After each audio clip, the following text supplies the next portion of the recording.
Proklamasi kami, bangsa Indonesia. Sudah tidak asing lagi bagi kita ketika mendengar kata Rengas Dengklok. Rengas Dengklok menjadi peristiwa yang membekas di sepanjang sejarah Indonesia. Bagaimana tidak, peristiwa Rengas Dengklok membawa Indonesia kepada kemerdekaan.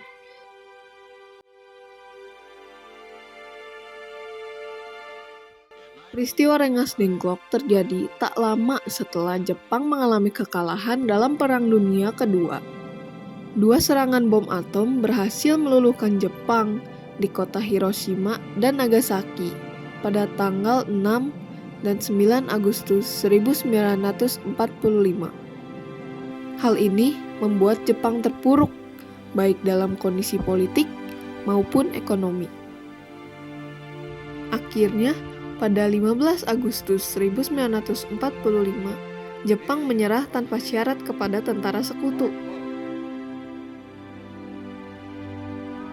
Hal ini kemudian dimanfaatkan oleh para tokoh pergerakan Indonesia. Para pemuda mendesak agar proklamasi segera diadakan. Pada 16 Agustus 1945, pukul 3 dini hari, para pemuda menculik Bung Karno dan Bung Hatta. Kemudian mereka pun dibawa ke rumah Chow Kye Song yang terletak di Rengas Dengklok, Karawang. Di tengah tegangnya situasi meraih kemerdekaan, ada fakta unik yang terjadi saat itu. Di tengah perjalanan menuju Rengas Dengklok, Soekarno bersama dengan istri serta anaknya harus berpindah mobil karena harus mengambil susu sang anak yang tertinggal di Jakarta. Chow Kye Song adalah seorang petani yang saat itu berusia 65 tahun. Beliau dikenal sebagai anggota pembela tanah air yang memiliki tekad untuk mendukung segera kemerdekaan Indonesia. Beliau berani meminjamkan rumahnya walaupun tahu bahwa hal itu sangatlah beresiko. Jasanya sudah sepatutnya kita hargai.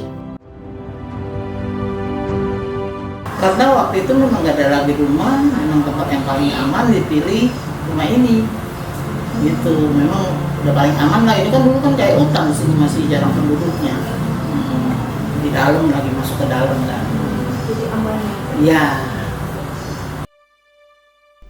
Di rumah ini, naskah proklamasi dibahas, dipersiapkan, dan ditulis.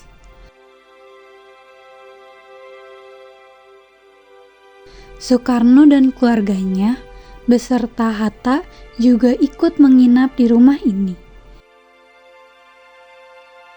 Bendera merah putih pun sudah dikibarkan oleh para pejuang di Rengas Dengklok.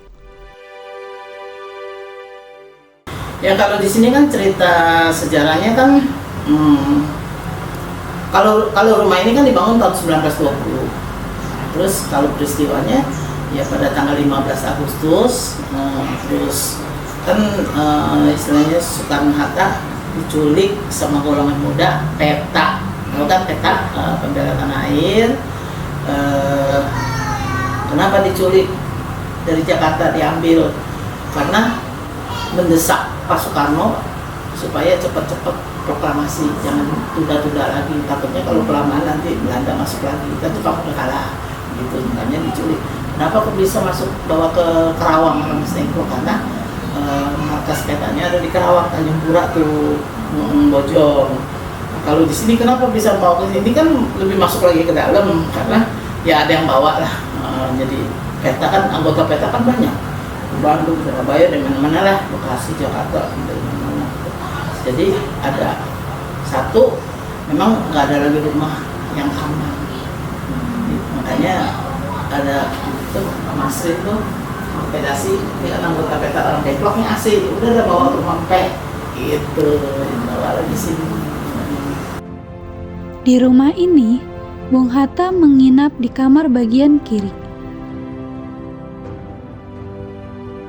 Di dalamnya terdapat sebuah kasur yang sudah berusia 100 tahun lebih.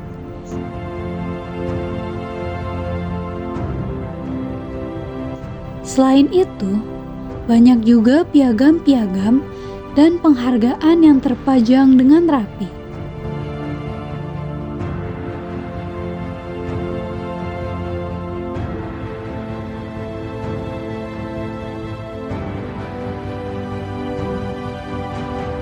Sedangkan Soekarno beserta keluarganya menginap di kamar bagian kanan rumah.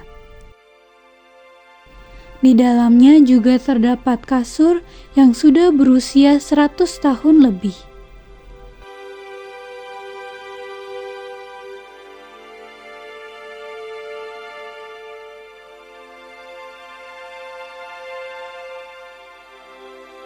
Selain itu, di sini terdapat foto-foto yang berhubungan dengan rumah sejarah ini.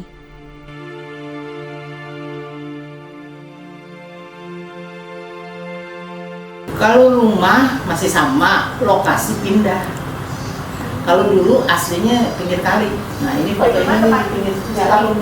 Nah, ujung gang ini, ya kita kan pulang nih, kan belok kiri. Nah itu notok tuh yang rumah ngadep sini tuh dulu kebun kakek, kebun nyengkong dulu. Jadi di belakang rumah itu tanggul, dili. Jadi kita rumahnya naik tanggul turun belakang tanggul. Sananya Citarum. Kalau lokasi udah pindah tahun 1957. Karena apa? Waktu itu Jatiluhur kan belum jadi. Jadi sering banjir, abrasi, kekikis lah, sering banjir besar tahun 57. Karena akhirnya tuh dari pengairan dikasih tahu ya si engkongnya, maksudnya kalau bisa rumah pindah daripada nanti ke gusur air. Nggak ada lagi rumah satu-satunya. Rumah udah tetap begini. Sana lebih luas tanahnya. Lebih luas lah ada. Kalau cuma kan zaman dulu nggak dicat, pakai kapur putih. Ya, tahun 80-an baru kita cat kapur. Jadi kalau rumah asli, jadi kan kayu nih, kan bisa dicopot, digotongin, pasangin lagi. Rumah tetap asli, tapi lokasi pindah dari pinggir sungai pindah ke sini. Sekarang udah jadi sungai, udah jadi Citarum, habis. Ternyata, untuk menjaga keaslian rumah, sang pemilik tidak pernah mengubah isi rumah. Hanya saja, mereka mengecat tembok dan mengganti lantai yang ada di kamar, karena memang sudah retak. Lain dari itu, semuanya masih sama sejak peristiwa Rengas Dengklok terjadi.